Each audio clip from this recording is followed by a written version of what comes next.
All right, rise and shine. It is Merle card time. And where is he? Where's Dan, the great curator? He told me he was here. He was going to be here. He was coming back from Asia, but now I just have an empty room. Dan, the great curator, I hope he didn't pass out. I know he is jet lagged, but I think he's here. Welcome, everyone, to Between Two Slabs. It was a great month of having all these great guest hosts on Between Two Slabs. I want to thank Dappzsports, Mama Breaks. Oh my gosh, who else did I have? I had LA Card Guy, Star Wars, David Campos. I had oh my goodness, I forgot. Sorry if I forget who else did I have? Oh, and EJ for Burbank Card Show and Dynasty Mode, which was a great show. I know maybe the great curator is so jealous he just couldn't tell you anymore and he just went back to Asia. I don't know where he is. Where is he? I'm back! Oh, there he is. Yay! Yes, he's oh back. My gosh, that was a long surprise pause. You thought you could get rid of me, okay? I am irreplaceable. You hear? Irreplaceable. Oh, some of the curator army said they were going to defect and come to the Merle maniacs. I don't believe it. I don't believe it. All right, I don't believe it. They're like, get rid of the curator. All right. So what's up, Dan? Welcome back, dude. You don't look too tired. A little tired, but well, your eyes look a little tired now. Okay, yeah, but I'm glad you're here doing the show. But I took a couple shots, so I'm good. I'm good to go for at least the next hour or so. Well, you've already been posting on Instagram already. As soon as you got back, I watched some of the. You were doing some of the live breaks. What was the boxes you were opening up? Stranger Things. Things. And that caused a little bit of controversy. It did? Yeah, it did. It did. People got pissed off that I got those boxes, I guess, before some other people and things like that. But, they sent it to me, so I had to open it right away. And I pulled one of the major chase cards out of there, which is amazing. Yeah, I saw that. Billy the Butcher? Yeah. No, Butcher Billy. Billy, okay. That's okay. That's something that everybody's making a mistake about. Like, so Billy the Butcher is a character from The Boys. Okay. Yes, it is. Butcher Billy is some type of like pop artist. He makes these cool like movie posters and things like that for different TV shows and things like that. So somehow he got featured as the main artist of that series. Yeah, I think he does some like Mondo posters and stuff too. Yes, that's his style, Mondo. If anybody knows what that is, but that's what he does. And I was lucky enough to pull an Alpha Silver. I think it's called Silver Rainbow 1/11 auto. So that was pretty cool. Oh wow! What'd you do with it? You gonna bring it to the shows? I don't even know what to do with it. I have no idea what to do with this card here. I don't know what it's worth. I don't know like what the demand for it is, but I pulled it. So I need to do a little bit of research and find out what we're going to do there. But it was cool that they sent me that. I gladly ripped it on the channel for people to see what it was. I still have not watched any Stranger Things before. What? I've never watched one episode. What? Dude, yeah. Dan, you have to. Then you have something to look forward to now that you're back home. Yes. I need to get binge it all because it is so good. And the last season was probably the best one ever. You guys agree? Let us know. I'm going to get into that. But one thing I did notice a lot was about like how so many people, once I started posting those things, how so many people like messaged me and showed interest in those cards. Oh, yeah. So, I mean, like that just kind of tells me how popular that show is, and kind of goes to reaffirm how much of a market there is for like these type of pop culture cards. And we always talk about that. We always talk about that for like Star Wars, Marvel, Disney, all this stuff, but just like TV shows too, like Stranger Things, Game of Thrones, whatever other TV shows that they make out there of cards. Very interesting to see that type of feedback. Oh, most definitely. And, they were hot sellers again. Pop culture is peaking back at the Dallas Card Show and Burbank Card Show. They were hot commodities. Okay. One thing I want to talk about Burbank. First of all, this is what we're going to talk about today, guys. Okay. We're going to talk about Burbank. I'm going to give you my thoughts on that from all the feedback that I heard, some things I want to point out. I want to talk about my trip to Asia and all the things I learned out there. Okay. And then, we'll do all our normal stuff, comments and things like that. But one more thing about these Stranger Things cards. Remember when we were at the National and they were giving away the Stranger Things promo cards for the National? Yes, because I kept trying to go, and the line was a mile long every time. Yeah, they had so for people who don't know, at the last year's National, they had a special promotion, Zero Cool, for these Stranger Things cards, and they were giving them away from like a vending machine or something like that.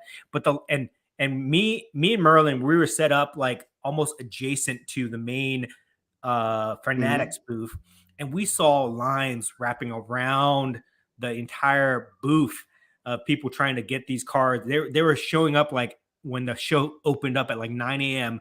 lining up to get these cards. So so that kind of like, I totally forgot that people were doing that. And now seeing these cards come out kind of shows me the popularity of these cards. So I think they'll be pretty big. I think a lot of people made fun of Zero Cool for some of the other cards that they made. But I think that, if they're releasing it by different series of whatever IPs that they're going for, when you see things like this, it's going to be a big hit. So if you want to get into any of those things, get in early. Those Stranger Thing boxes are being sold on Netflix Shop right now. I don't know if they're sold out on or Netflix not. Shop. Yeah, you can only get them on Netflix. I saw some people selling them. I didn't know that. Secondary market. Don't buy the markup price if you can still get it on Netflix, but I'm not sure if it's still available. Oh my goodness. Okay. Is there any other inserts in those boxes besides the artist? The artist autographs are the chase cards, but they're also color parallels. So there's like 1 out of 250, 1 out of like 89, 1 out of like whatever, I don't know, all the way down to 1 of 1s. See, I missed the boat on the series 1 or season 1 cards that Topps had made prior to this, which came out in 2018. And a year ago, you could have bought the main actors' autographs for like $200. Now I have to go on eBay to look for them. Guess how much they are? Like $4,000. No way. Yes, look. Like the main one, like Max, the main boy, the tall, lanky one. What's his name? Wolfgang, whatever. Okay, interesting. Like all those main characters, and then of course 11. She's going to be even more. But everybody wants her, Max, and the lanky white kid. Actor autographs are a play. If you know like what shows and what main actors, like when I got that for Game of Thrones, for example, when I got that Emilia Clarke auto. Oh yes, at the National, I got it, I posted it, and I sold it like the same day or the next day. I remember for a huge profit. Like that surprised me a lot. But I mean, these main characters on these TV shows, people want them. It is, and so I'm trying to catch the boat early on these. So you know what I've been buying, and one of my goals at the Dallas Card Show in Burbank was to find these cards. And unfortunately, they were all in the bargain bins, and people couldn't even find them anymore because they didn't know this person was become a star, and now they're a star right now, currently. And so I bought this card. She started Game of Thrones. You know who that is? Oh, I know that character. I don't know why she's famous. She's Lady Lyanna Mormont, and she is the star girl that's in The Last of Us. Oh, interesting. I haven't seen that show. And now these cards are blowing up. Oh, Dan, that's another show for you, dude. Yeah, there's so much good TV out there. Gosh, I just don't have. It's so good. Oh my gosh, that's what you've been missing out on for the past month. This has been the water cooler talk show. I know, man. Of the year right now. It's been The Last of Us. It is so good, well written, well directed. It puts it way ahead of any other zombie shows or movies right now, except 28 Days, later and all those movies. But so show-wise, this is so much better. It's so hard to stay up and make content and do all this hobby stuff and still make time to watch TV on top of that. I haven't even watched a movie in a long time, too, to be honest. We just saw Ant-Man the other night. Yeah, I haven't seen Ant-Man. I haven't seen Avatar. Oh, you got to see Avatar. Oh, my goodness. Missed all these things, but... In IMAX 3D, you have to see it that way. That's the sacrifice I'd make. Okay. Yes, but anyways, okay. Let's talk about Burbank real quick here, and then I'm gonna tell you guys about my Asia trip here. Okay. So I know that you did a debrief of Burbank last week, but I want to give my thoughts on it. Even though I wasn't there, I was still paying attention. I had major FOMO that I wasn't there. I was really pissed. I got back like 5 days too late, basically, to attend the show. I really wanted to go, but I couldn't do it. But I was keeping track of all the posts, and I was talking to you. I was texting you and things like that. And you were you and the rest of the guys and CV Sports Cards are like rubbing it in my face that I wasn't there. You guys Adrian, you guys were making so much money and all this stuff. And anyways, okay. But a couple of things I want to highlight about this show. So again, we talked about this before. We talked about this after the last Burbank show that I think people really took notice about this show.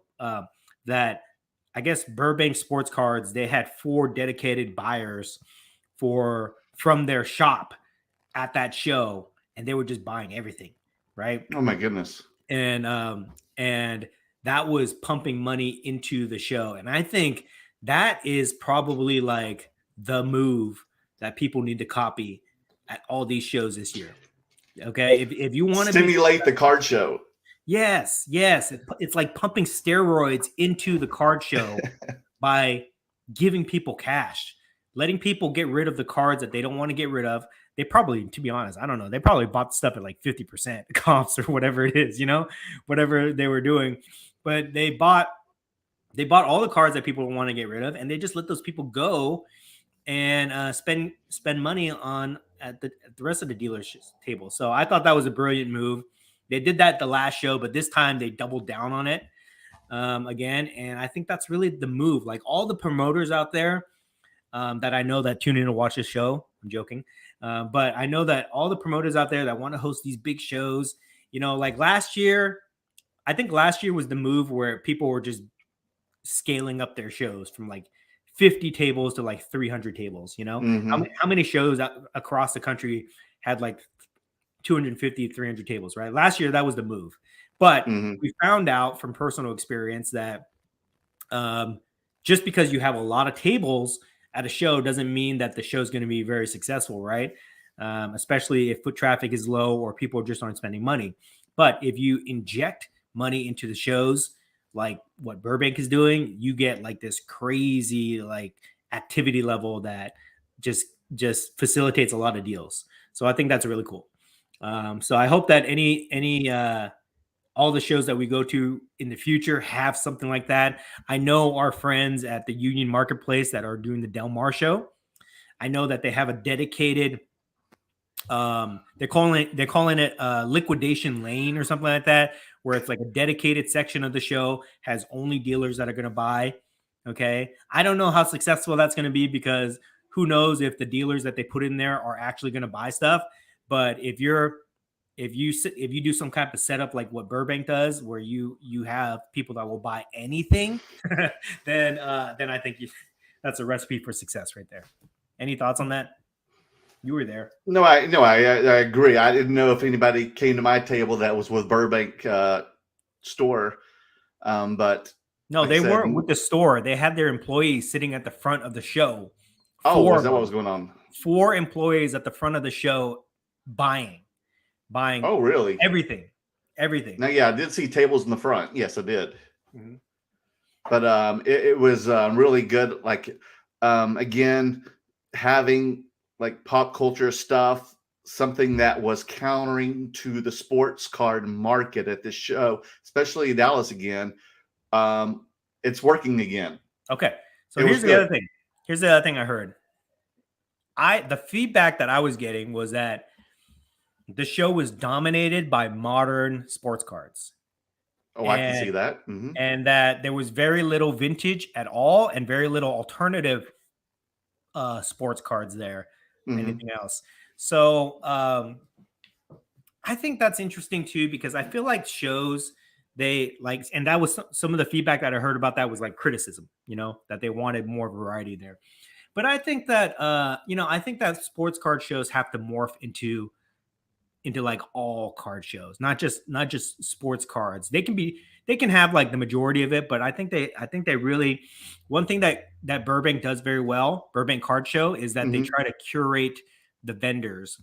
And I think that in the future, they're probably going to try to put, more Pokemon dealers, more vintage card dealers, more pop culture people like you and me in there and things like that, and get a nice little mix. So I hope that all the shows that we go to going forward this year have a good mix of everything. You know what I mean? Because I think that's what adds variety and brings in more people to the show.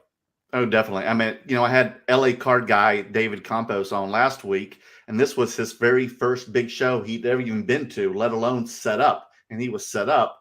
And him, he's mostly Star Wars cards, and he killed it, he said. He was just like, wow, this is incredible. Yeah.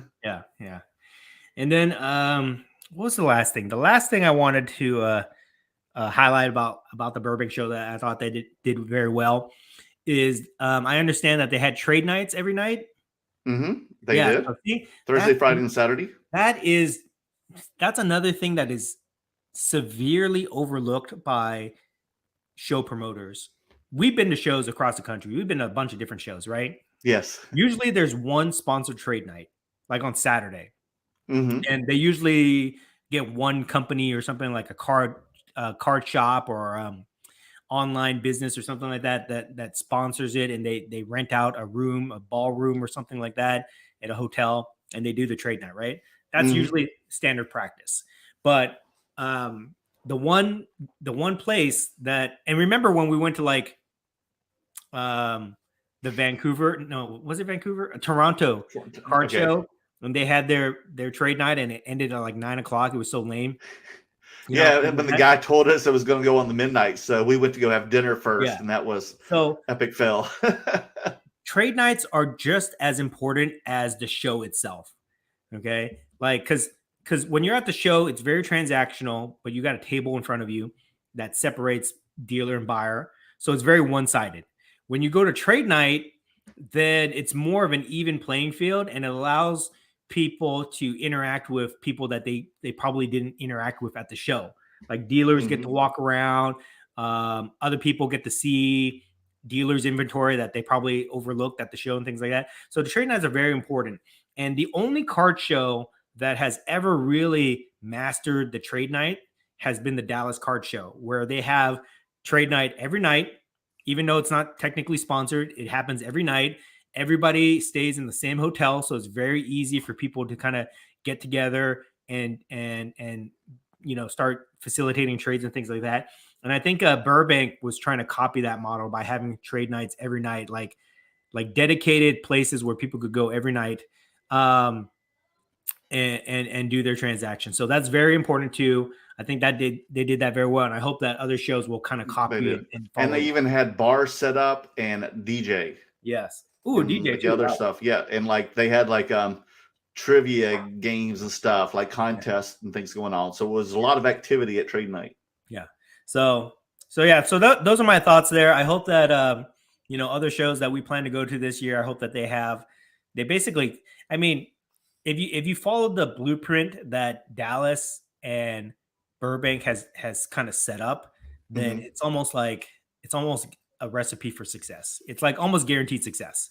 If you have a multi-day card show, if you bring in a good mix of vendors that have different inventory, if you have dedicated buyers there, and if you have organized trade nights every night, you're gonna have a good show, basically. That's right. Yeah. And then also good food, accessible food around you.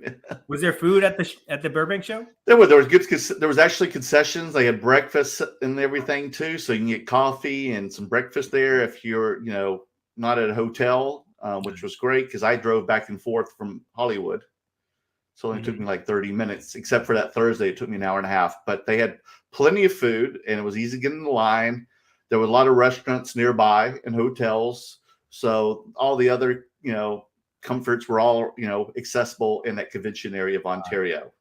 And that was, and I talked to a lot of, dealers. Everybody was especially people from LA, California area. Everybody was a little wary of it being Ontario, but everybody was very surprised of how much of a success it was, even in Ontario. And the next show will be Labor Day weekend in Anaheim Convention Center. Yeah, that's gonna be big. That's gonna be real big. So I'm already looking forward to that one. I know, right? Yeah. Don't make any plans for Labor Day weekend, Dan. I know. I'm not missing it. I'm not missing it. I will be there for sure. Okay, good. All right. So you want to ask me about my adventure? Yes, I mean, besides all the postings, let's just hear it from the horse's mouth, man. Yeah. Tell us more. Okay. Elaborate. So for those of you who don't know, I went on this vacation. I had to get away. I call it my hobby sabbatical. Even though I was posting hobby related content, it was a way for me to kind of go on vacation from work, plus kind of get away from the grind of content. You know, even though I was posting every day, you know, it was different though. It was like I was away from, you know, for lack of a better expression, I was away from a lot of the hobby drama. I was away from the grind of going to card shows and doing this and that, right? So it was kind of like, it was my hobby sabbatical is what I call it. But I went to 3 different countries. I went to Korea, Seoul, Korea. Okay. I went to a couple of different cities in Thailand. And then I went to Japan. I was gone for like a month, basically. And in each of these countries, I was, you know, I made time to try to seek out their collector community, whether it was cards or toys or whatever else it was. I was trying to explore as much as the collectible community as I could out there. So here's basically my observations. Okay. Well, first of all, how are you able to explore? Like, what did you use to find these places? Mainly Google searching. Okay. So I was like searching for shops and things like that through Google. I was posting a lot. So people that actually lived in those countries were seeing my post and they were responding to me and giving me tips, or some people even offered to meet me up, which was really nice and really cool. So I got to, you know, interact with people like that. So that's kind of like the main way. And then I was also like, I watched some people's like vlogs that have been to these countries and just kind of took notes of what shops they went to and things like that. So that's kind of how I figured it out. But I mean, it was not easy, to be honest, because like it's small communities out there. Not a lot of shops out there. Not a lot of shops that have any type of presence, online presence, where they would be easily findable if we searched them. So it was definitely a challenge, but I managed to do the best I could while I was out there. My first stop was Korea, Seoul, Korea. And Seoul, Korea has just a handful of shops that I was able to find out there in their city. But I was very surprised by what I found out there. Is like they have a small community of collectors out there, but they are very passionate about what they collect, who they collect, and they follow the same type of patterns and strategies as we do in America. So it was very easy to understand what they do. Like they buy graded cards. They do. Yeah, they buy graded cards. They do like online, like whatnot type style auctions. They buy a lot of stuff from eBay and they get it shipped over there. They have people that do grading and things like that. So it was all very similar to how we do things out there, but it was just on a very smaller scale out there. And I saw some crazy cards out there. The one thing that they collect mostly out there, from what I saw, was soccer cards.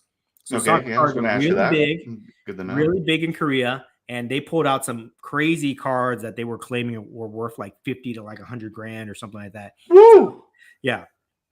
Big Messi cards, big Ronaldo cards, and Mbappe, Pele autographs, things like that. I made a couple vlogs of my Korea trip. So if you guys haven't checked it out, go watch that and you kind of see what they have out there. But I thought it was really cool. One guy, his name's I told you, Eric. I think his name's Eric. He picked me up. He actually messaged me and he picked me up from my hotel and brought me to one of the card shops that he hangs out with all the time. So I got to meet people and interact with people. So that was really cool. One thing that was very interesting too is that they collect a lot of like alternative sports cards that we've never even heard of before. Okay. Really? Yeah, like in Korea, they have their own they have Korean baseball, which is very popular, and they have their own Korean brand cards for baseball. So that was pretty cool. I was checking that out. They have like female Korean basketball cards, which seem to be popular out there. There's women's Korean basketball. Yeah, like a like a women's Korean basketball professional league. Okay. Wow. But what I think was the most popular alternative card is women's volleyball. I saw like women's volleyball cards out there, which I thought was very interesting, and they were expensive. Like this dude showed me this card for like $3,000 US dollars. A $3,000 volleyball card? Yes. Wow. He pulled out this card, and he's like, "This is the Messi equivalent of female volleyball players." And he showed me this card, and it was like an auto patch card. And it had this crazy auto on it with like little cartoon picture that they drew and things like that. Go check out my vlog if you want to see it. But he's like, I said, how much is this card? I'm thinking like $300. And he's like, at the most. Yeah. And he's like $3,000. It was raw too, guys. So that was interesting. But they you sure they weren't trying to tenderize you? Well, he didn't sell it to me. He sold it to some other guy. Oh, okay. I jokingly tried to make a move on it, but he said $3,000. I was like, no way, but he showed it to another guy, and the guy jumped on it real quick. Really? Yeah. So they collect alternative sports out there, which is pretty cool in Korea. I think that the Korean market out there is still very early stages of growth, but there's a lot of room to grow for sure. They got some guys out there have a lot of money, and they're willing to spend it on cards and things like that. So I think that's pretty cool. They said that the shop that I went to, it's called Hobby Korea. They said that they're trying to organize the first Korean the Korean card show out there. So I've already promised that between Two Slabs, me and Merlin will be at that Korean card show if they have it. Oh my God, that's crazy. I would love to. That's like my favorite food. Korean food. We will have to take a international trip, and they will reserve tables for us if they ever get that card show together. But now I assume like basketball is still popular there too, as well. NBA, right? Yeah, basketball is popular, but soccer was like the main thing that people even more than NBA. Yes. Yeah. Main thing, soccer for sure. No vintage cards at all. Like 90s would be like the quote unquote vintage as far back as they're going. But like, you don't see like Mickey Mantle cards out there, or, anything from the 60s, 70s or below out there. They're all basically modern. And then how about non-sports? Non-sports, Pokemon. They have their own version of Pokemon, like their own language of Pokemon out there. Cards. They have like anime cards, which I'll get to when I talk about Japan, but anime cards are pretty popular. And that's pretty much all I saw out there.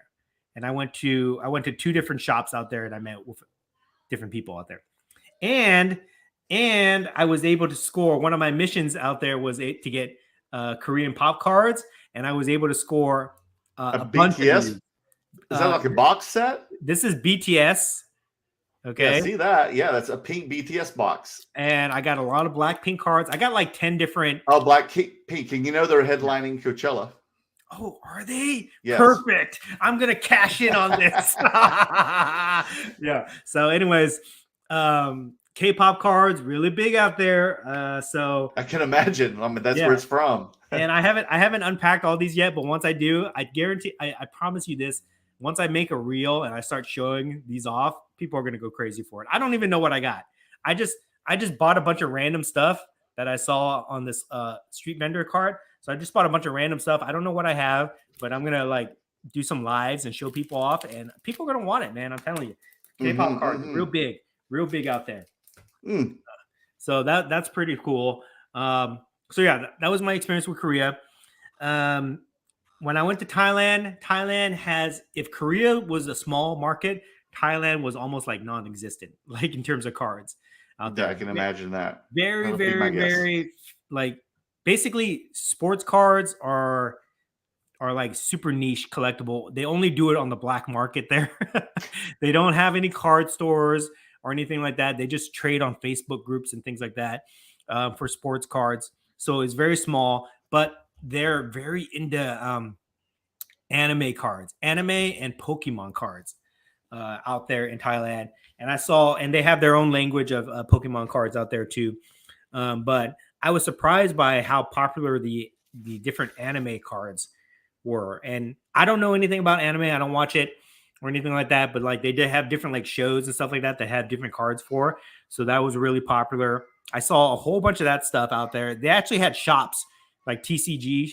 They did. Yeah, shops where they deal on all that stuff. But for sports cards, it was like non-existent at the places that I was going to.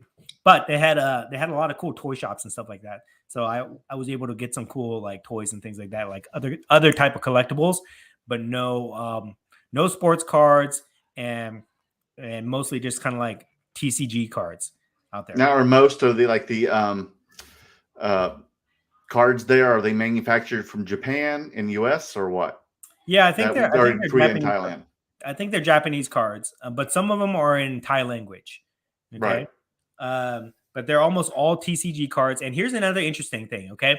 When I was in Korea, they were all about slabs. They did raw cards, but that's crazy. They're very similar to us. PSA in Korea. Or SGC, is there? No, they do PSA. PSA is number one in Korea because there is a PSA? Yeah, they have group submitters out there. Okay. But they ship them out here. Yes. So they said it's just like Korea is just like America. PSA number one, BGS, then SGC, and they even they're watching all the shows here. And they copy us. They copy us. So they've adopted our practices, and they even have their own Korean grading company out there too. Their local slab company. Okay. Thailand, almost impossible to find grading cards.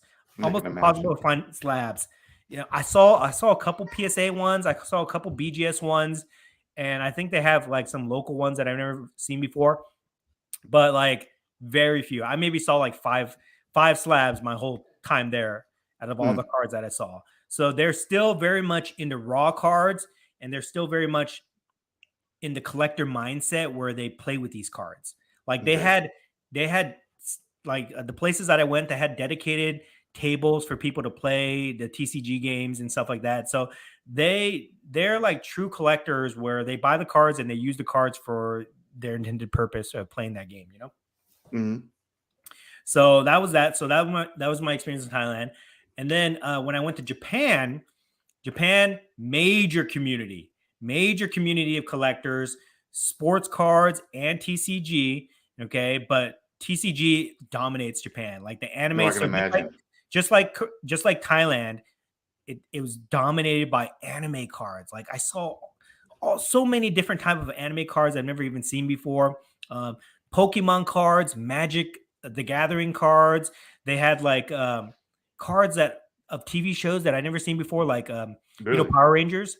Mm-hmm. They have Power Rangers, but they call it Super Sentai out there. So they had Super Sentai cards. They had like stickers of like video games and stuff like that. So big TCG anime type community out there. They do have a sports card community, but I would say it's way less. If I had to put a number on it, I'm just taking a guess. I'd probably say it's like a 70-30 split, you know, 30% sports cards, 70% TCG and everything else. But a lot of shops out there.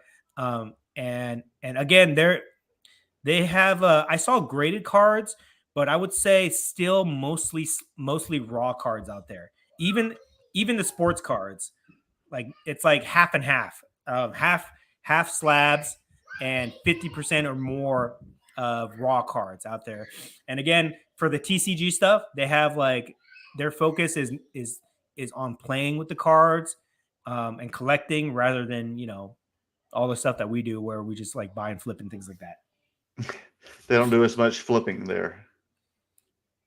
I mean, that's not, like, I don't think they do, to be honest. Like, I mean, I'm sure they do, but like, that wasn't like when I went into all the stores, I wasn't seeing people with like Zion cases there trying to sell cards or saying. I was seeing like kids. I was seeing like kids come from after school in their uniforms, buying packs and ripping packs. And I thought that was very interesting there.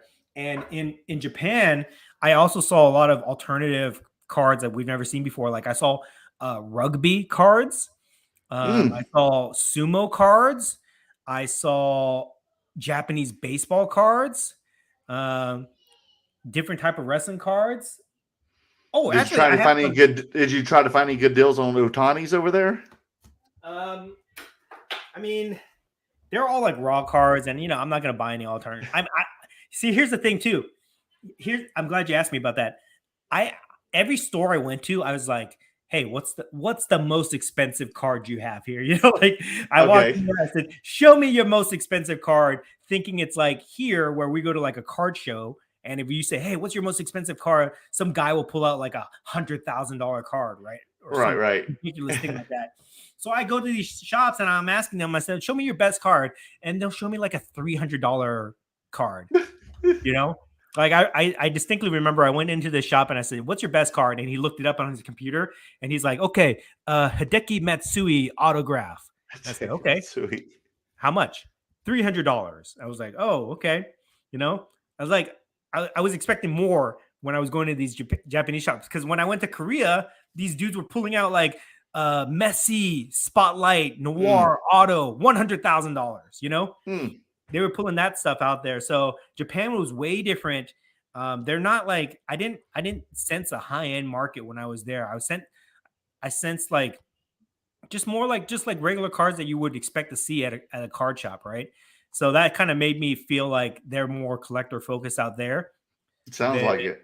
Than the other places that I went, like Korea, for example, where it's more like they're more into like collecting high end stuff, more like investing, and then Japan is more like just like focused on collectors, kids buying cards, things like that. But here, now that you remind me, I'm going to show you a couple things. Love it. Can't wait. Okay. So you did get some stuff. So yes, I did. I bought a box of sumo cards. Oh my gosh, that's the coolest box in the world, man. So that's awesome. And I saw sumos walking around out there in real life. They just walk around with no shirts on? No, they wear their robes. Oh, they do. That's part of it. Almost like a monk or something. Yeah, so they're not like wearing like street clothes like you and me. They're wearing their robes and they're just walking around. And these dudes are as huge as you would imagine them to be. Like big dudes, larger than life. But anyways, so I got this sumo box. I don't know what's in it. Okay. I think there's autos in here, but I just told them, I said, "Give me your best sumo box." And they gave me this. Okay. So I'll just open this for fun. And can you tell us like how much it is, the equivalent of? $70. $70. That's their most expensive sumo wrestling box. Yes. Modern. But you know what? I went into a Japanese wrestling store for like professional wrestling. And really? Now you're talking my language. And I posted things on Instagram about this so you can see the reels. But they had, so this was a professional wrestling store, but they had like 25% dedicated to sumo stuff. And it was very interesting. They had like old sumo cards. They look like from the 1940s, 50s or something like. Oh, that old. Black and white sumo cards that were worth a lot of money. They had autographs that were like on these big.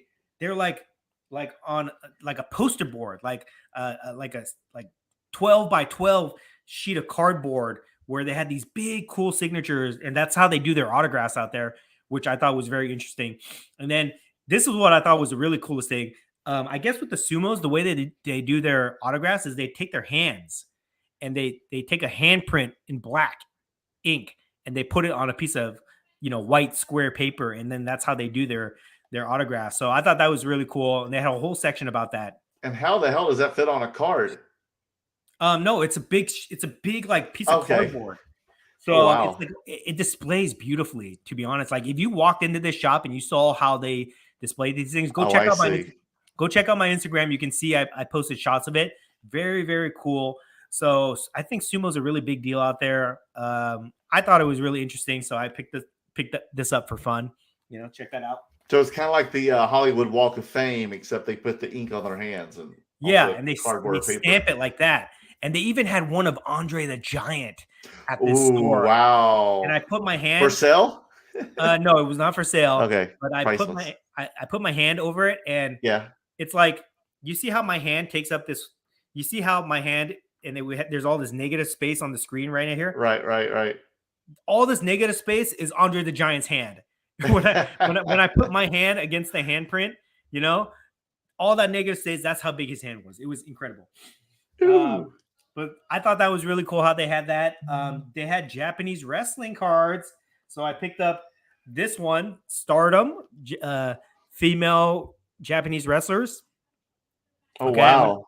And this, I didn't even know what this was, but this is actually a TCG. This thing right here. So I thought it was regular cards, but it's actually a TCG, but whatever. I'll open it. I think it's pretty cool. So I got this.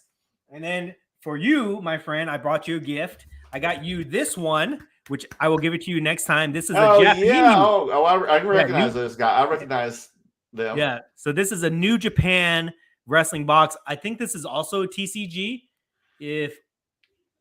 I can't read this, but I think it's a TCG, you know? So it looks like, it's the same packaging as that last one you just showed. Yeah. Let me see. It's the same company that makes it. So I think it's a TCG, but it's something cool. So I'll give this to you the next time I see you. You can rip it. It's a hidden door, baby. Hidden door. Yeah. So that was pretty cool seeing that alternative stuff out there. Also, they had women's volleyball out there, which, you know, impressed me. And they had men's volleyball cards out there. But that was only big in Korea, right?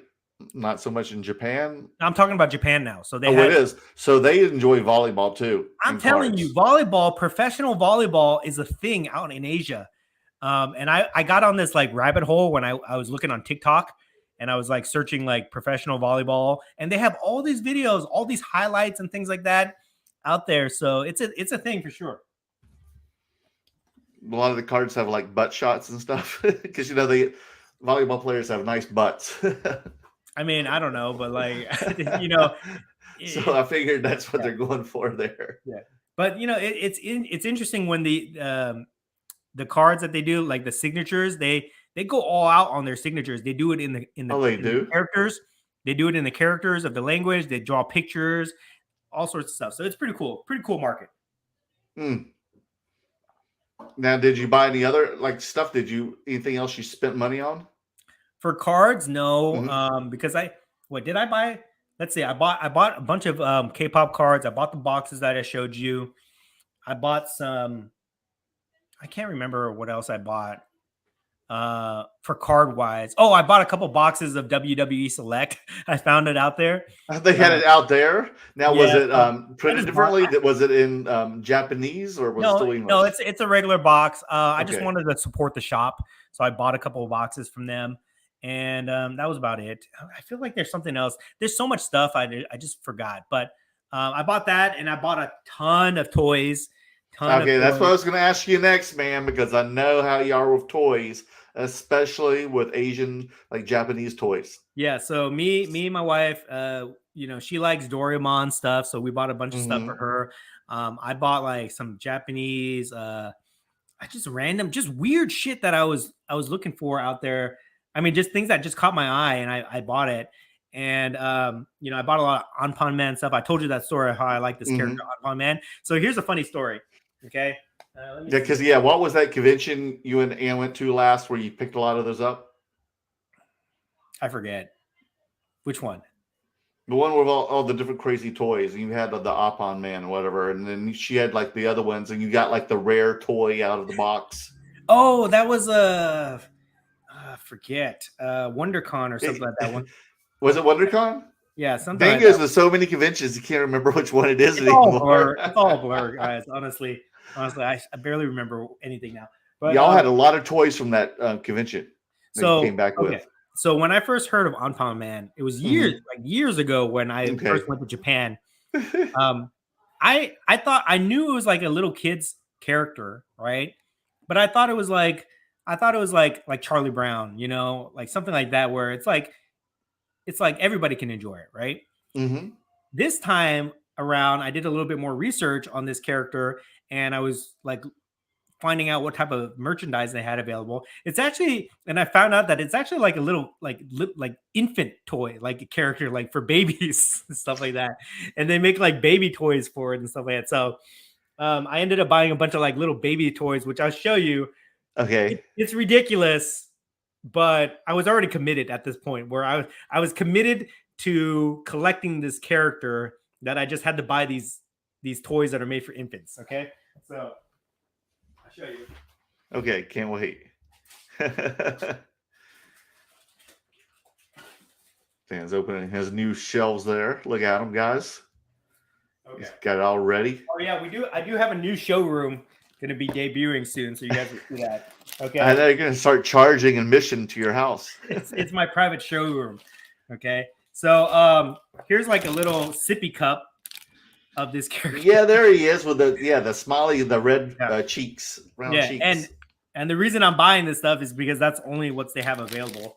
And I was already committed to the process. Here's like a little gumball machine type thing. Gosh, look at his face.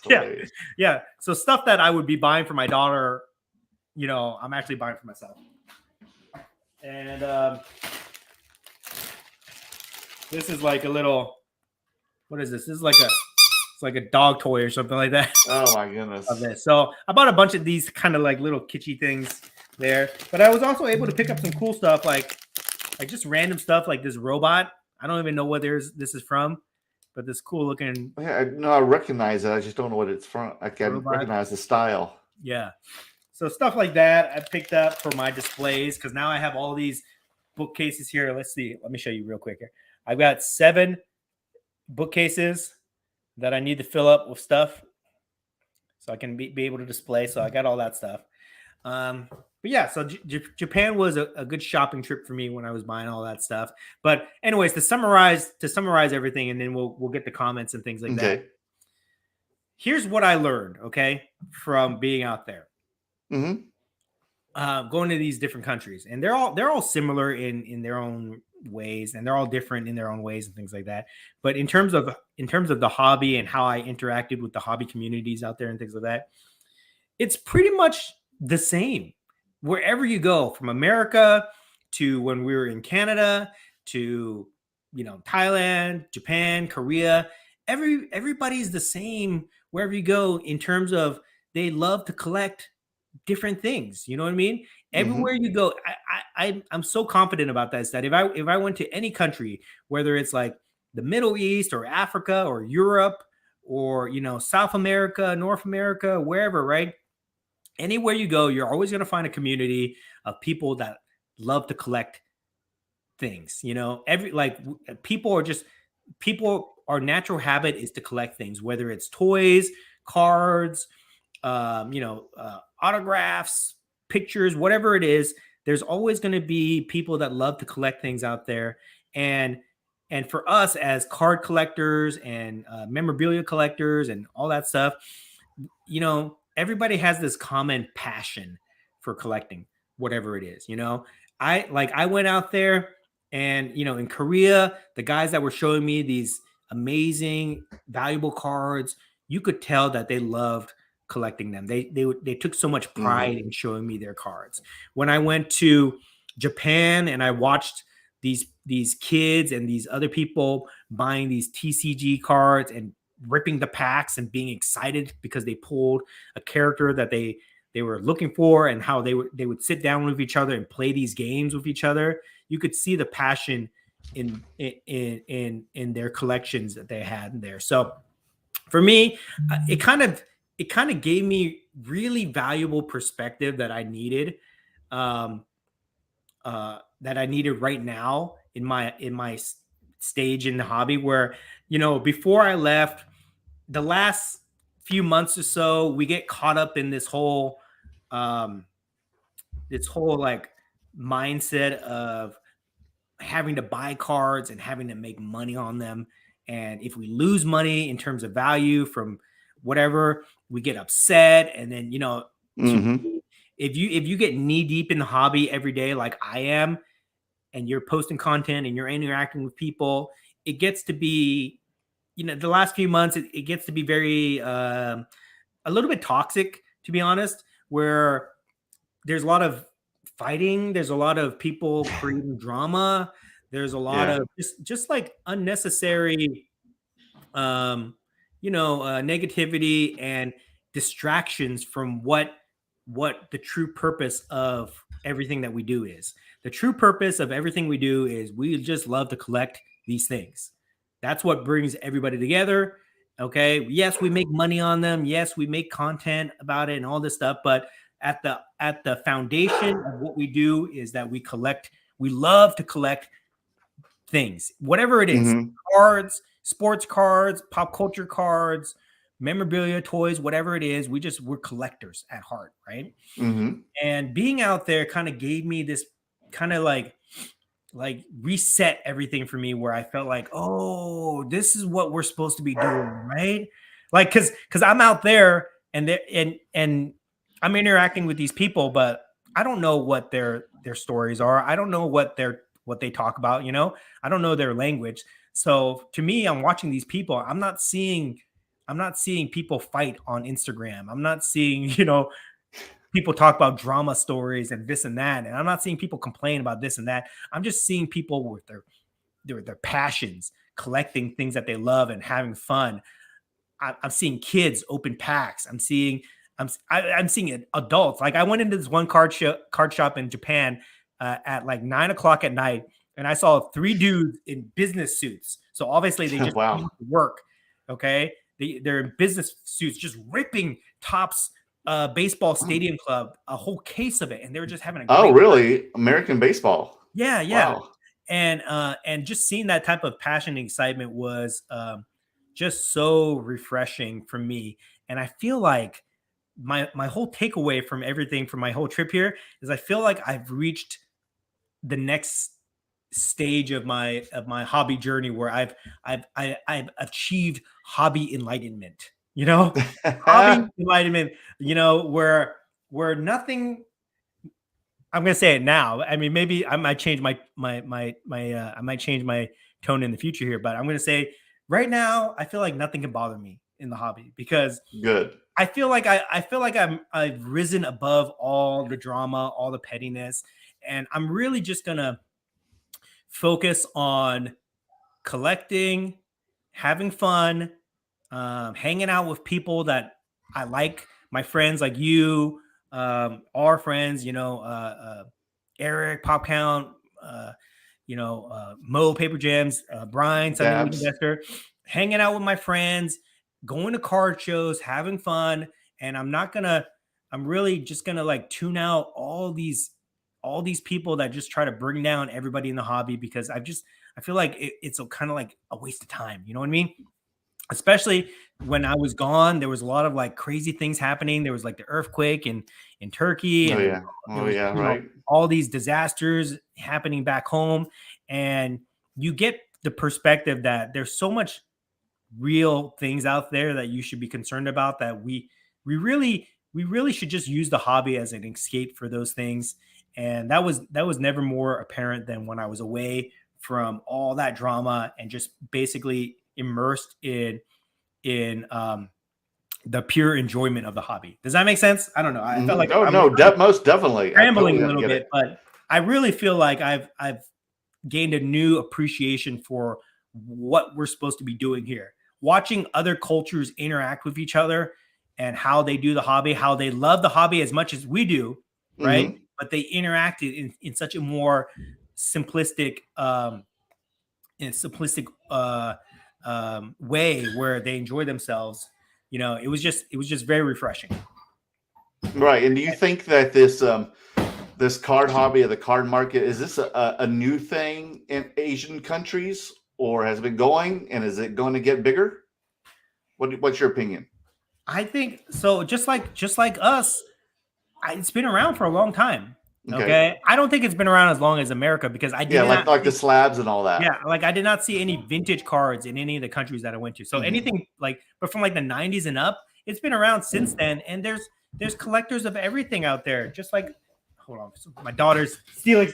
She's stealing my Onpong Man. Get this back. Get this back. Yeah, she loves it, man. Who wouldn't? She sees how cool that toy looks and is like, it is mine. It is mine, mine, mine, mine. Okay. All right. Oh, sorry. I had to take away the children's toy from my daughter. Anyways. Oh my gosh. But they're just like us out there. They collect the same things we do. They have the same passion we do. They just don't have all this crazy negativity and drama that we tend to focus on lately. You know what I mean? And I thought that was like super cool. And it just kind of made me, it gave me the perspective that really none of that stuff is important. None of that stuff really matters. And I should just focus on the most enjoyable aspects of the hobby. Yes, there's going to be things that we don't like. Yes, there's going to be bad things that happen. But, you know, there's just more important things to care about. You know what I mean? So if I'm gonna spend whatever time that I dedicate to the hobby, it's just gonna be focused on that kind of stuff. And I'm not gonna try to get down in the weeds and deal with all these problems like we were dealing with in the last few months, you know? So you're saying that they're more interested in the cards they like and want to collect more than the value of the card. From what I observed, yes. I mean, the closest thing that I saw was in Korea, where they were like selling slabs and they were trading and they were looking up comps and things like that. But they were still very much collector focused out there. And definitely in Thailand and Japan, definitely collector focused, ripping boxes, playing with the TCG cards, just having a good time, you know. I mean, I don't even know if they look up comps out there. I'm sure they do. Yeah, no. They all have Card Ladder on their app and all those. Yeah, but like you go into any shop with a lot of people. Like if you go to Burbank Cards, you're gonna see people there with their phones out, you know, looking up comps for things that they want to buy and things like that. But I didn't see any of that stuff out there. I just saw people ripping packs, having fun, playing games, and just, you know, enjoying themselves. Now, did anybody recognize you out there? Does anybody watch your stuff? I did get recognized. Well, besides the people that did contact me, like in Korea, the guy contacted me and took me out to the shop out there. So that was really cool. That is great. But I did get recognized twice out there. But you know what's funny? I got recognized twice out there, but they're from people that live back home that just randomly. Oh, really? They just randomly. That's crazy. Yeah, ran into me while I was in these countries. So that was like kind of cool, but I guess that doesn't count. But yeah, in Korea, in Korea, I got recognized a little bit at these shops. In Thailand, nobody knew who the hell I was. In Japan, nobody knew who the hell I was. They didn't care.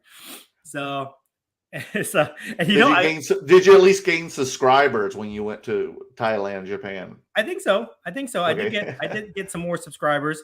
And you know what? Did you push that? You're like in the store. Follow me on YouTube and Instagram. Shameless self promotion. I was wearing the Between Two Slabs T-shirt, so that you can buy that on Paper Gemz website, guys.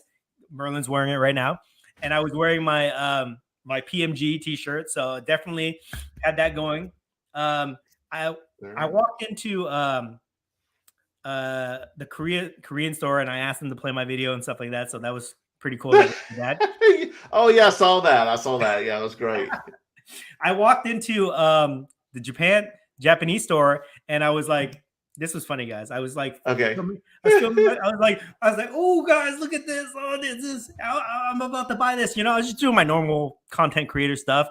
And the guy looked at me and he asked me not to do that. Really? He thought it was weird, you know? So, you know, I guess it's a different culture out there. So he's like, hey, what are you doing? Don't film in the store. So I had to kind of stop that. So that's why I didn't get a lot of content in Japan, because I couldn't get a chance to do that. But overall, great experience.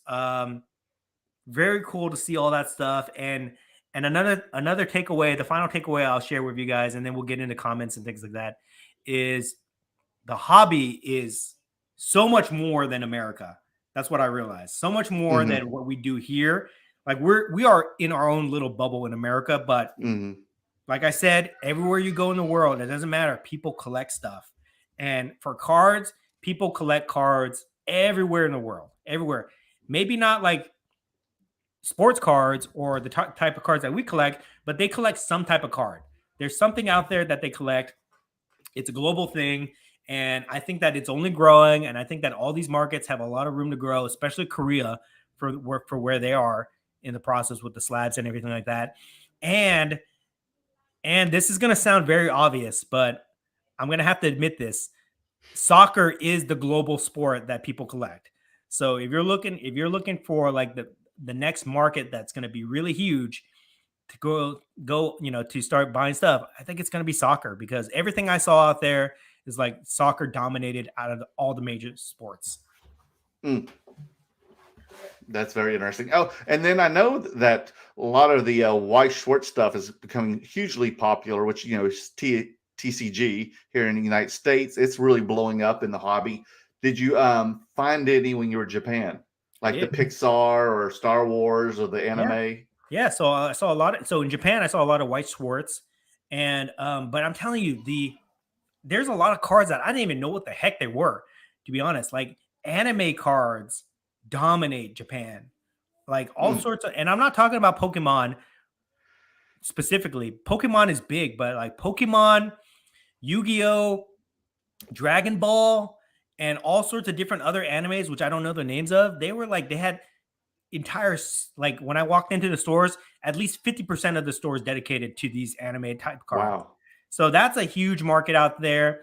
I know, I think one takeaway is I think Dragon Ball is going to be pretty huge, based on the things that I was seeing out there. But they have all sorts of other animes out there. Some anime called like One Piece or something like that. One Piece anime. People were going crazy for. But they sell these anime cards everywhere, not just card shops, toy stores and game shops and things like that. So they're like literally like everywhere. Anywhere you go, you could see that kind of stuff. And I even saw stores that were like dedicated to just these anime shops and things like that. So very popular stuff. That could be another emerging market if anybody wanted to look into that. Nice. Okay. So, and then also another thing, how was the food? Amazing. God, okay. It's like my three favorite. I could talk. Okay. So we've focused this discussion just on the hobby related stuff. Yes. Right.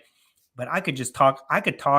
There could be a whole nother podcast on all the non-hobby stuff, which I love about these countries. Like, I don't want to get too deep into it because it's going to sound like I'm trashing America, but like, just like the culture out there is excellent. The food is amazing. The cost of living out there is surprisingly affordable, and just everything about that is just I had a great time. I didn't even want to come back, to be honest. I didn't even want to come back. Oh man, so but jealous. I knew that you needed me to co-host this show, and I couldn't let another person steal my seat, so I had to come back. But yeah, there's a wait list now, Dan. There's a wait list. I know. So I had to come back to deal with this. But me and you will talk offline about this. But like the food, so much food, amazing out there. Oh gosh. And everything about the experience was positive. If anybody ever gets a chance to travel to any of these countries, I would highly recommend it. It's a great time. Yep. Oh man, I'm glad you had a great time, and I'm glad you're back, dude. Okay, well, I appreciate it. I've missed everybody for sure. Definitely missed everybody for sure. Okay, anything you want to show off before we get into comments? Yeah, like I said, I've been pumping right now. Like I said, the Bella Ramsey cards, got her autograph. I've ordered even more. Even got the. I need to step out for a second. Go ahead and show it. And then I got the printing plates of her, and this is from her 2018 would be her rookie year of Bella Ramsey on Game of Thrones. I think that's season 7.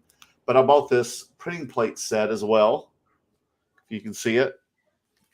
And then let's see here. I got some Diva cards getting ready for the Wrestlecon.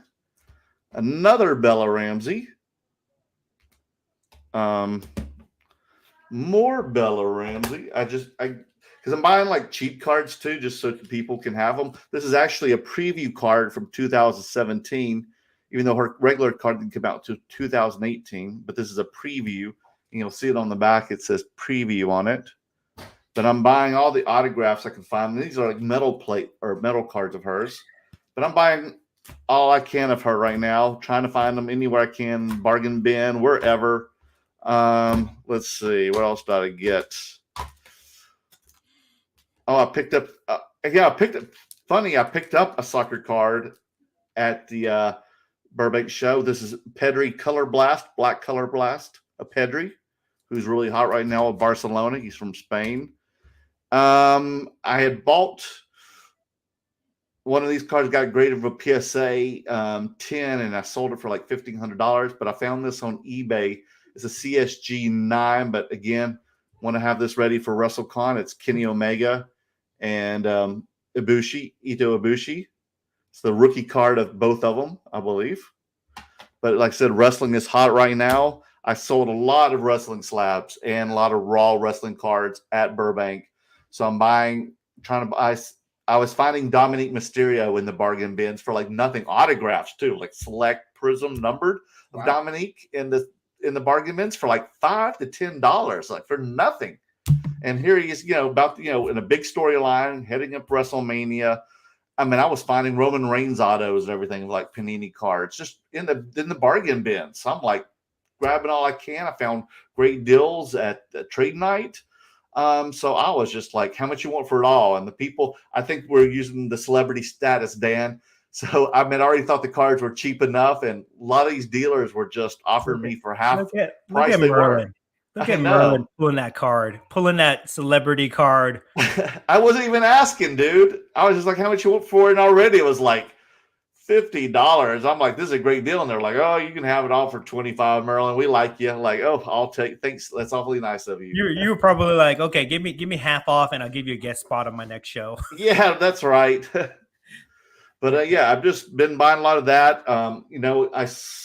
I sold that X Factor I had to James that I pulled out of that Star Wars box last week, and I sold it to him. I had it like listed on eBay for $750, but I sold it to him for $500. Nice. So the boxes have been pretty good to me, and like I sold a lot of music cards too at Burbank. And I wish people, that was the only thing I wish people bring to me, but not many people have that. But I did see some good celebrity cards. I wish I had the money for the autographed Robert Downey Jr. Iron Man card. Oh, but how much was that? I think he was asking like $7-8 grand, which I think was still a good deal. But we probably could have, tenderized some more, I believe. But I was buying so much wrestling and other stuff, I just didn't have the money at the time. But it was a good deal. There's so much stuff out there. Here's another thing I learned too. Like, there's just too much stuff to buy. You know what I mean? Like, you gotta have some type of focus, because there's just too much awesome stuff out there right now. It's like, it's truly a collector's paradise right now. If you love collecting stuff, there's like so much cool stuff out there, but you really got to be careful. You really got to be focused with your buying habits. Otherwise, it just gets out of control. Oh, it is. I could have just kept on going, but I had to focus like what our next shows were, trying to figure out like what kind of, ammo we need, what kind of, artillery for these next shows, right? My focus right now is wrestling. I'm gearing up for this wrestling con that we're going to be doing pretty soon. And you know what comes out tomorrow? No. Tomorrow? What? Tomorrow? Oh, don't tell me what. WWE Immaculate. Immaculate's already coming out this week? Tomorrow. And, oh my gosh, we got to talk to Dabbs, man. And James, somebody, everybody. Y'all listening. I have a case coming in. I paid up. I paid up for a case of this Immaculate. I'm going to rip it, and hopefully I pull something good. If not, I'm going to list everything on eBay and just have a fire sale. That's my plan. When you got back, did you watch Elimination Chamber? I did. Saturday? I watched Royal Rumble and Elimination Chamber. Oh my God. I know a lot of people in the chat room were asking us about it. Let's talk about wrestling real quick here. Yes. I love this season. This is the WrestleMania season, and the storylines and production value of all this stuff, it's just so great. It's so much fun to watch these things, and I'm having a great time collecting wrestling cards. I've got I'll just show off a couple things that I have right now here. Okay. Lolita autograph from like Here 2004 or 5. Here is a Undertaker 1 of 10. This is an impeccable. Impeccable. Yeah. Card. That's almost looks just like Immaculate, but different. I collect the 1 of 10 of this style card. So I got the Undertaker version. Nice. This is really cool. No, I'll save that for later. These are Rock Transcendent PSA 10s that I picked up. I picked up this one. It's pretty cool. Okay, these are numbered out of 50. And I picked this one. He's doing the sharpshooter on Hulk Hogan. And they came back 10s. Yeah, PSA 10s. Nice. And then this is a very unique one. This came out of like a hair cream kit. It's called like Suavo or something like that. What? But they made these vintage stickers. And this is the Ultimate Warrior sticker that came out of that, which I'm going to try to see if I can. Well, that's crazy. I like the way that looks. Yeah. So it's pretty cool. I picked that up. But yeah, I'm buying almost exclusively wrestling cards right now. Gearing up for this wrestling thing. Yeah, but there's so much going on, man, with WWE and AEW, and then all the indies are really hot right now. And you knew about the tragedy of Jay Briscoe while you were gone. Yeah, I heard about that. And now the other Briscoe is now on the AEW roster now since he's single. But it's a lot of stuff going on, man. There's going to be so much wrestling here that week too, Dan, when we're setting up at Wrestlecon.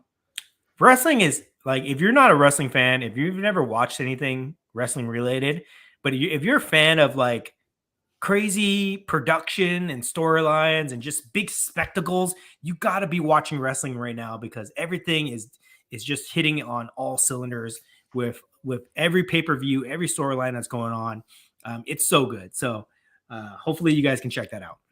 Yeah, I noticed that Rhea Ripley's really popular. Sami Zayn's were popular. Of course, The Rock, Roman Reigns. Here's another thing. And Kenny Omega. I'm so into wrestling right now, and I'm so excited about this immaculate release that I actually bought into my first break ever. What? Really? That was your first break? Yes, my first. Was it with big rings, Kelly? No, it's I just saw something on eBay. Okay, so what happened? I just purchased these 2 slots, but I have Charlotte Flair and Rhea Ripley in an immaculate case break. So hopefully I get something good. We'll see. I don't know. I feel like I just threw my money away, to be honest. But now, what'd you do? Like, do you pay for that one particular wrestler, or how's it work? I guess I've never done a break before. I don't know how it works. No, but what did you purchase? That wrestler in the case. Okay, was it a fixed price or is it auction? Like auction.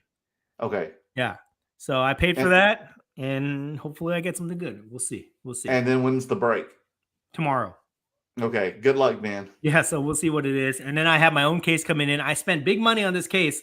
So how many boxes are in a case? I think 5. Okay. And then 5. And then how many packs are in a box? There is no packs. There's only like. Oh, it's just the box. Yeah. It's just a box. And then how many cards per box? 5 cards, I think. So entire case, there's 25 cards. I think so, yeah. Which is not a lot. That's very little. I know, man. I hope you pull something good. Yeah. I can't wait to watch. When are you going to open these up this week? Yeah, well, whenever I get my case, which will probably be like Friday, maybe Thursday. Okay, Friday, okay. So I'm gonna guys, make sure y'all hit the bell button, because I'm gonna hit the bell button for our party. Already have it on the curator, so I can watch the entire case. I'm gonna rip the entire case in one night. So oh my goodness, oh my god, okay. Jeez, okay. So I'm gonna make some Chex Mix. I got leftover Chex Mix from the Super Bowl. Yeah. So I'm gonna be having that, watching the curator open up the immaculate wrestling. We'll see. There's a Bloodline trifold panel card with. You found this out? Oh, you're reading right now. I'm looking at the previews with 7 autos on it that everybody's going to be chasing. 1 of 1. So we'll see. We'll see who pulls that. But you're going to see some crazy stuff come out of this immaculate product. For sure. Oh my goodness! I cannot wait, dude. I cannot wait. Okay, so with that, let's get into the comments here. I know a lot of people have been patiently waiting. So let's check some of these things out here. Let's do it. Yeah, Maria ordered some Ethiopian food, so eating vegetables tonight. City by the Bay, wrestling and Pokemon market. Good buys right now. So true. It's crazy how Pokemon's really picking up again. Interesting. Carlos, welcome back, Dan. Appreciate it. Good evening, Merlin. What's up, Carlos? Good to see you, buddy. Andrew, welcome back, Daniel. Emmanuel, welcome back, Dan. Everybody's welcoming Dan. All this love I'm getting. I missed you guys. I missed you guys. That's all Dan's going to hit. That after there's no more welcome backs, he's going to close the show out. Carlos, welcome back, Dan. You look refreshed. Yes, I feel refreshed. I'm gonna try to ride this wave as long as I can. You need a massage now, dude. Oh, I got a lot of massages in Thailand. It's like $10. Oh, you did? $10 for an hour massage. It was great. Oh my gosh. Adrian, CV Sports Cards. You were about to be replaced. LOL. Welcome back, Chief. What's up, guys? What's up, Adrian? Toa, welcome back. Just like welcome back, Carter. Toa, how did you guys feel about Sami Zayn losing Roman at Elimination Chamber? I expected it to happen. I mean, as long as Roman's been holding that title, he's not going to lose that at a smaller PLE, as they call it now. I would say pay-per-view, but now they're called PLEs. But they're not going to reward a title to someone new at a small one. It's got to be on a big scale. Agree, Dan? Yes, but I think that the problem is they put the titles together as a unified title. Right. If he would have just dropped one, I think they could have done that. But because it's a unified title, it's got to be at WrestleMania, and they got to build up that matchup with Cody Rhodes. But that was amazing matchup. The heat that Roman got. This is why I tell you people, you got to watch wrestling to appreciate it. You got to watch the spectacle of wrestling when you got like however many, 30,000 people in that arena chanting F Roman, and that was crazy, wasn't it? And you seen the spots that they're doing and the crowd cheering and people running in. It's just great. It's a super fun thing to watch. Yeah, guess who watched almost the whole thing with me this time too? Maria. Oh yeah, was she into it? And she said exactly what you said. She didn't realize it was such a spectacle and such like a soap opera inside the ring. Yeah. But she was really loving the storylines of Elimination Chamber. And now she's so interested to see what's going to happen at WrestleMania now. Yeah. She's asking me 1,000 questions. This is got her in it. My favorite part of wrestling, guys. Okay, I might be the minority here, but my favorite part of wrestling is the entrances. I love when they hit the music and they play the big graphics on the giant screens and the people come out and they have their, their entrance routines that they do and things like that. I just love it. It's well, that's so funny cool. You said that because my neighbor, he was watching pretty much for his first time at Royal Rumble. And he's like, you know what? This is all about the pageantry. Yes. And what she means the entrance of it. Yeah. He's like, it's all about what your pageantry is about. Right. And they come out with their gear and all their looks. And it's just like it's larger than life. And I just love it. Because that's where you get the pops and the boos, and then that's where you excel as a wrestler from. Mm-hmm. Jake Ryan, OC, LA Friday. Can you tell us what to expect? I've been gone, so I don't know what to expect for this. He's talking about the Star Wars night. So if anybody, if anybody is in the LA area or wants to come to the LA area to Dappzsports for Star Wars like the night, Melrose area, which is the 24th this week. I think that's Friday. I thought it was Saturday. It's Friday night. Okay, Friday night, Dappzsports on Melrose in LA. We're gonna have Star Wars night. It's gonna be, I don't even know what to expect. So, but it's gonna be fun. It's gonna be like I call it like a Super Fractor Club party, but I think it's more than that. I think it's just like way more than that. Just celebrating Star Wars, ripping packs. There's gonna be some talking Star Wars. There's gonna be awesome cards on display, things like that. So if anybody wants to go, hit up Merlin. He'll get you a ticket. Oh, gosh. My responsibility? Great. Yes. I think my buddy, too, is going to show up. My buddy who's the editor from Mandalorian. Oh, awesome. Yeah, he's all stoked. A lot of my editors who have great profile jobs over me because I'm over here traveling with the Great Curator while they're doing Mandalorian and other Marvel movies. But Great Curator is just as good, right? We're way bigger than them.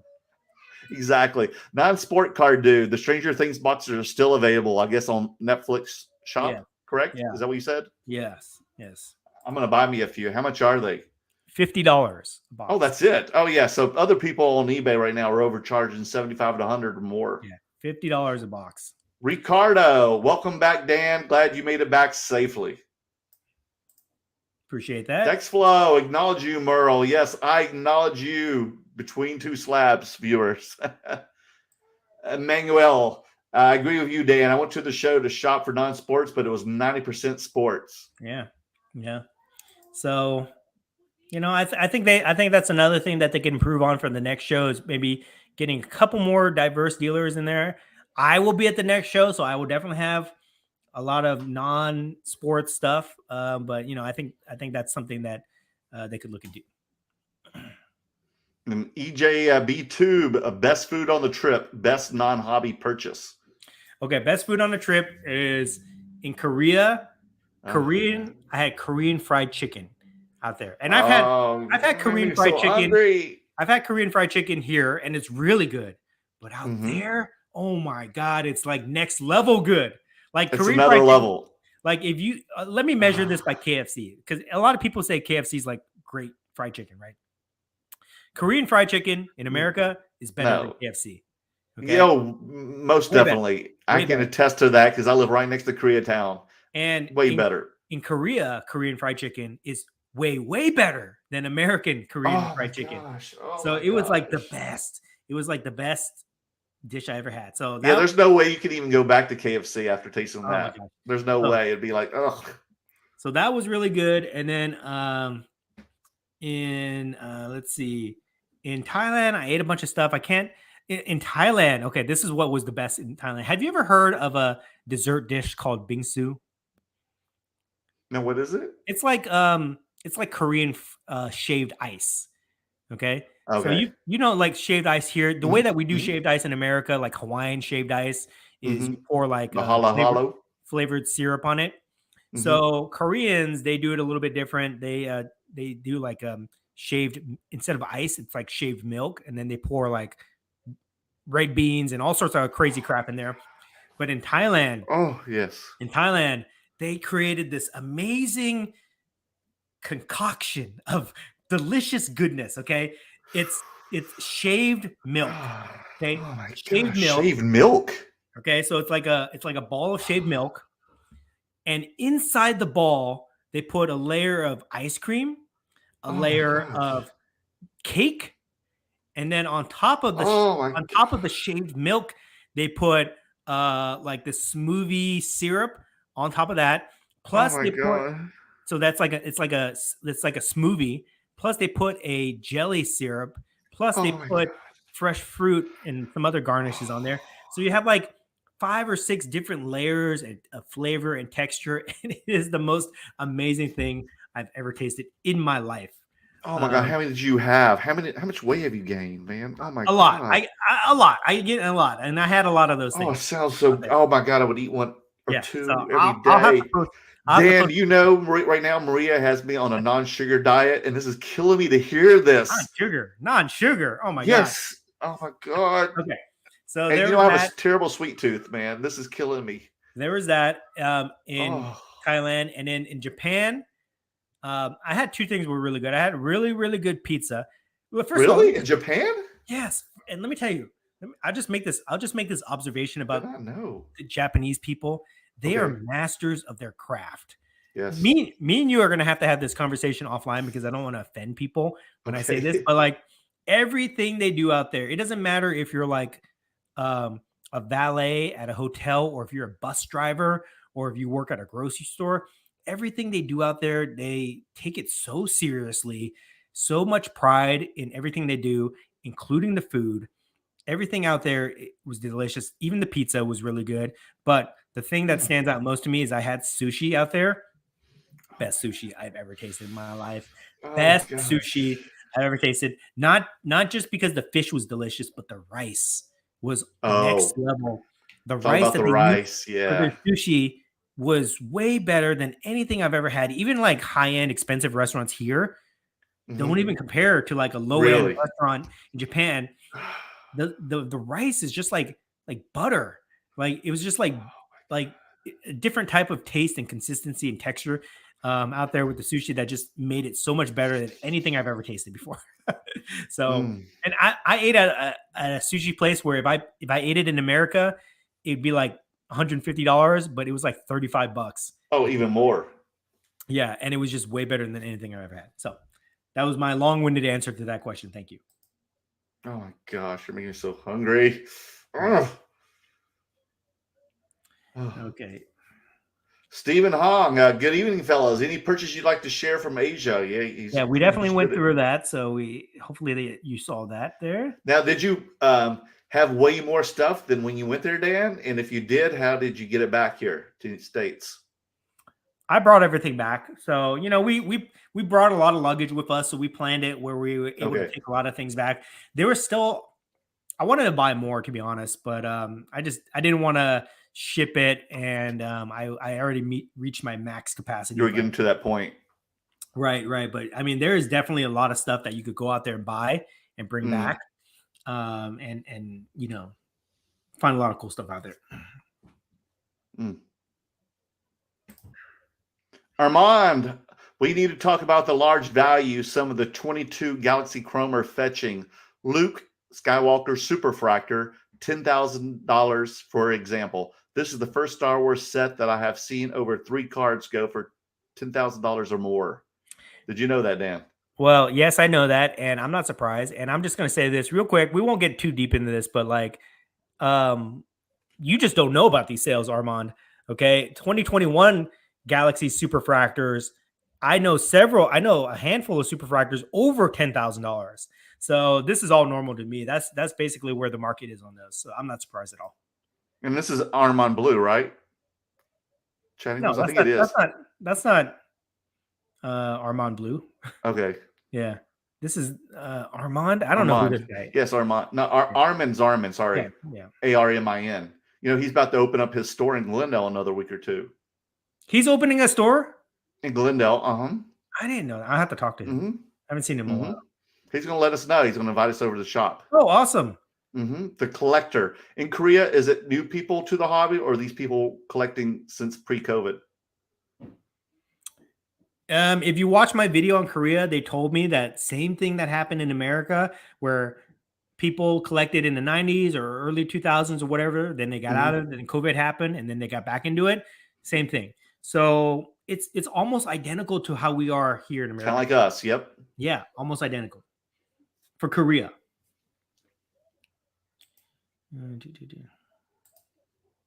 Carlos, Sumo box is awesome. Yeah, that's an awesome box cover, isn't it?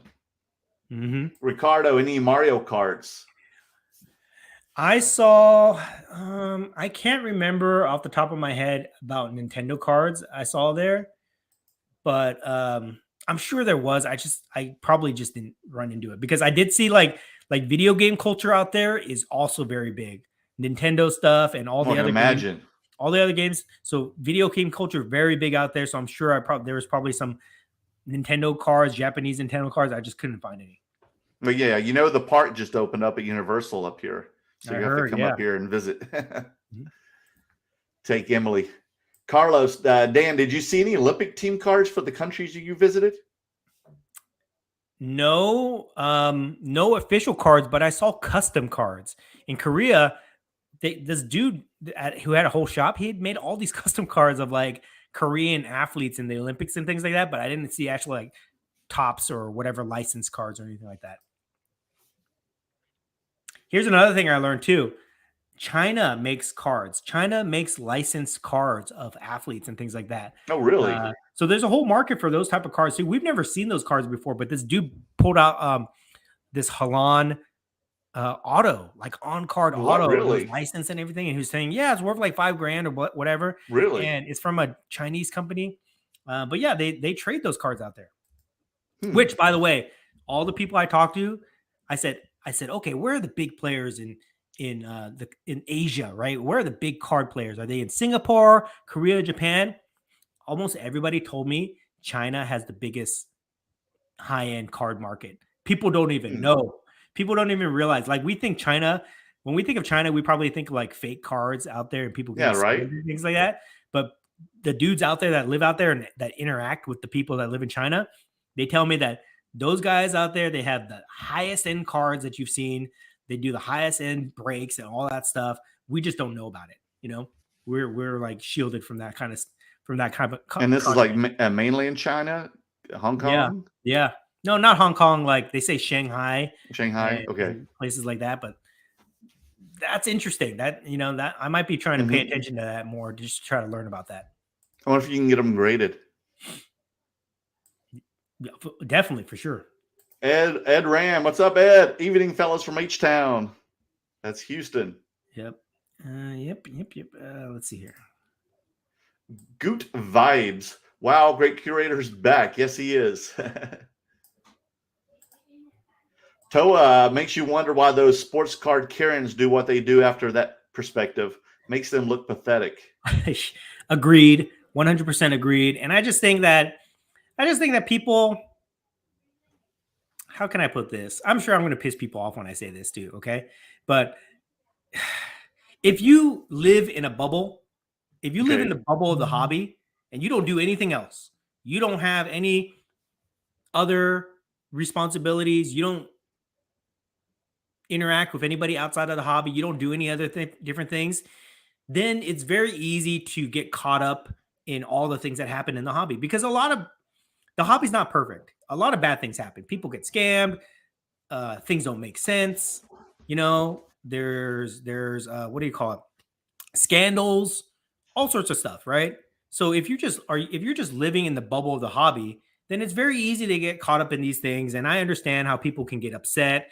And if you're heavily invested with your money and your time and your effort and your passion with these things, and when something bad happens, I can understand people get bent out of shape and they want to vent and they want to complain. And then people who make content, they want to talk about these things because they get views and it's gossip and it's interesting.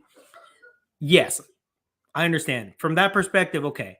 But if you have more in your life than just a hobby, and if you are doing other things and you have other responsibilities, maybe important job or a family or anything, and you get the chance to experience things outside of hobby, like if you get to travel and experience different cultures, you just realize that there's just bigger things out there in the world than to complain about cards in the hobby. Yeah, right. That's the most candid way that I can put it. There's just bigger things out there that are more important. And when you see it from that perspective, you kind of feel bad for wasting your time. For me, anyways, I feel bad for wasting my time on things that really are not that important. Okay. I'm just going to say it. To me, they're not important. To other people, they might be the most important thing in the world, and that's fine, whatever. So but to me, a lot of these things are not important, and there are more pressing issues in life. There are more bigger responsibilities. There's more tragic things that I should be upset about, rather than things that happen within the hobby. So I feel like I'm above that now. You know what I mean? I'm above all that hobby pettiness, for a lack of a better term. Raul, welcome back, Dan. This comment just made me laugh. Yeah, right. Ed Ram, Dan is now like Kane from Kung Fu TV series. LOL. Yeah. Yes. Toa, the international sports card market is hugely untapped. I'm telling you. I can see that. From what I saw, people are passionate about collecting. Okay, whatever type of card it is, sports cards, alternative sports cards, TCG, pop culture cards, people are passionate about collecting. So there's a huge market outside of America. America dominates it for sure, I would say, but there is a huge potential in all these different markets. And if you know how to navigate that and you can get ahead of it, you can do very well. Carlos, what do you think is the best item to collect? Sports cards, auto cards, jerseys, bats, or auto balls? Thanks. Well, if you're asking us for personal preference, I'm going to say sports cards, which are auto cards. Autos are the best. That's our world. But again, everything that you're talking about is a different category. Right. Memorabilia, bats, jerseys, balls, whatever, sports cards, auto cards, things like that. Everything is a different category. And I'm going to go back to this for the newfound perspective that I have is like, there's a collector community for everything. People collect all sorts of, it's not just sports. It's not just cards. People collect toys. People collect electronics. There was an auction for an iPhone Generation 1 that just went for $62,000. I saw that. Yep. Yesterday. You know, there's people that collect every type of thing. So you can't go wrong with anything you collect as long as you understand it. You collect it yourself, you're passionate about it, and you find a community that deals in that collectible category. So you can't go wrong with anything. Just find the things that interest you the most and just go for it, because there is a collector community out there. There are collectors all around the world.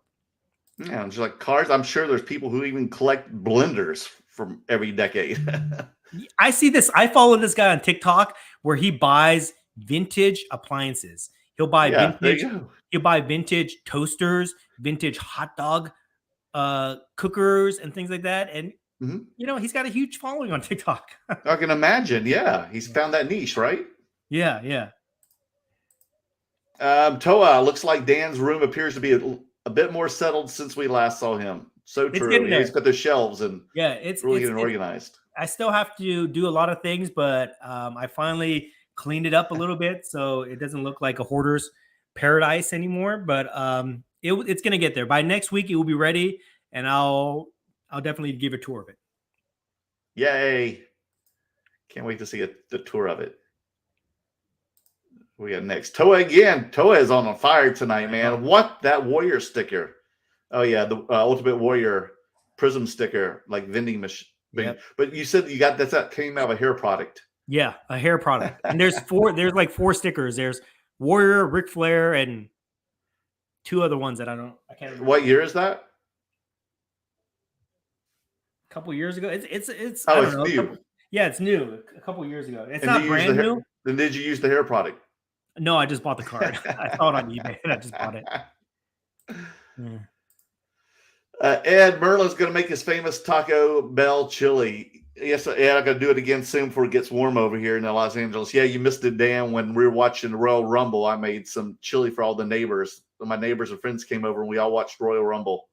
Mr. Flocculator saw at deep grab, Dan. Yeah. Is that a Thai? That's Thai. He's saying it looks like it. Sawadee cup. That's how Thai people say hello. Sawadee. Sawadee? Yeah, Sawadee cup. Okay, I gotta say that to my massage place. Welcome back, Dan. Sawadee. Yes. This guy here, Denny's cards. He said he's your cousin, man. Acknowledging Korea. This guy, he won't leave me alone. Did Korea acknowledge you, Dan, when you went there? He won't leave me alone. Yeah, they did actually. They did. Korea, out of those 3 countries, Korea was the most friendly country to me. Japan was Japan was pretty friendly. Thailand was probably the least friendly country, but you know, whatever. Really? Yeah.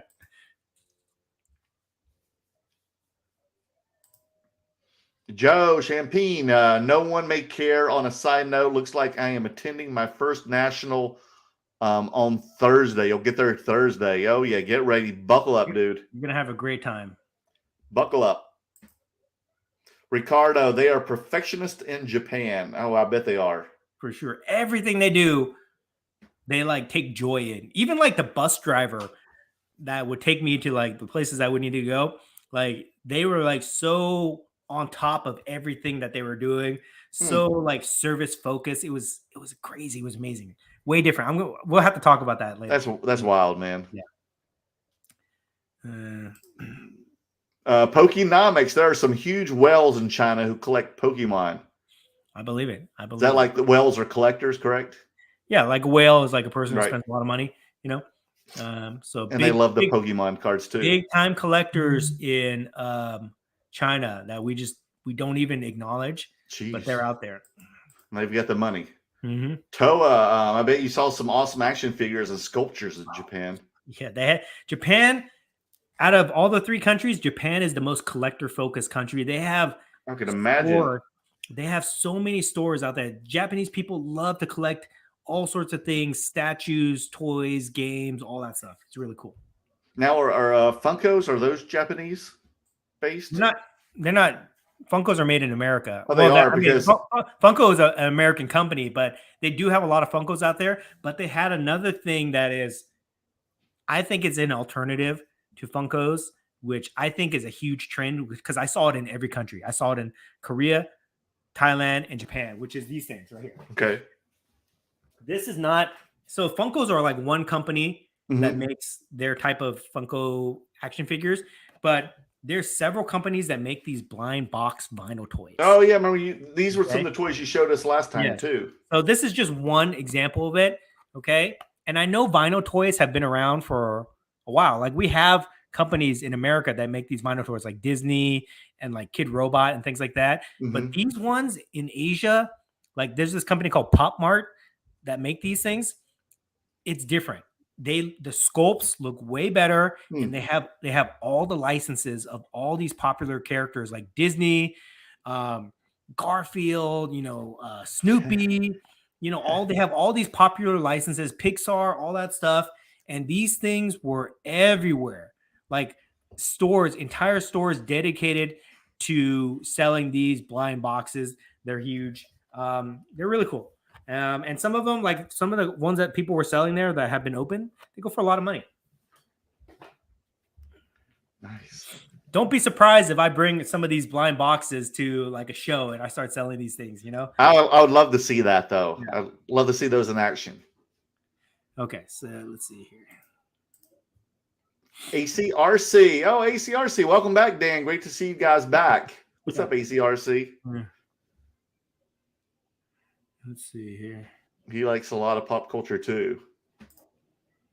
Carlos, thank you both again for the great content. We enjoyed the fill in for Dan while he was gone. They provided great content. Yeah. I think we need to encourage Merlin to do this weekly interview show. I think that if you guys want that, send him messages, subscribe to him, do all that stuff. We need to have a second between two slabs during the week, and it should just be Merlin doing interviews with people. So if anybody wants to get on the show and do an interview, go contact Merlin. Yeah, I was very appreciative of the Curator Army messaging me on Instagram and congratulating me and motivating me to do this. So I couldn't have done it without Dan. So thank you, Dan, while you were away. This gave me a great opportunity. So thank you, viewers and Great Curator, for everything. And hopefully we'll have more to come. Excellent. Okay, so I think we've pretty much reached the end of the comment section here. Sorry to cut anybody off. If I didn't get to your comments, sorry. But we got to wrap it up pretty soon because Merlin needs to go eat. All right, let's wrap it up. You do too. What day you on? any last announcements, things you want to plug?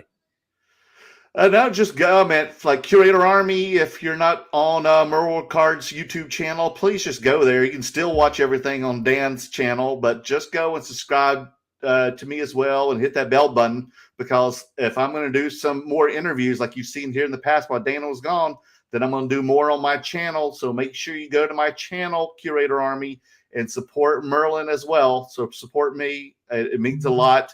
But I've got a lot of support for you guys, but I can always use more. So help this poor guy out, and tune in also and follow me on Instagram. And we're going to have a lot of stuff coming up now that Dan's back. Excellent. A lot of excitement coming up in March. A lot of activity. Yeah. And then, tune in for next week, guys. I've got some things that I'm kind of sitting on that I can't tell you guys. I have to keep it. Oh, no, you can't. I got to keep it hush, hush. But I got some interesting things that I think will be showing up in the next couple weeks, which hopefully we can talk about. I think it'll be really fun. So tune in for that. And then that's pretty much it, guys. So I just want to say thank you for everybody that helped support Merlin when I was gone, and help hold down the Between Two Slabs Army, the Curator Army, the Merlin Maniacs.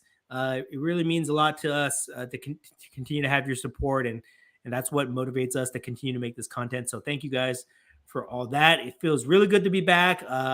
Great. I'm looking forward to interacting with all you guys the way that we normally do. So thank you for that. And that's pretty much it. So let's wrap it up, and we will see you guys next week. Bye, guys. See y'all next Tuesday.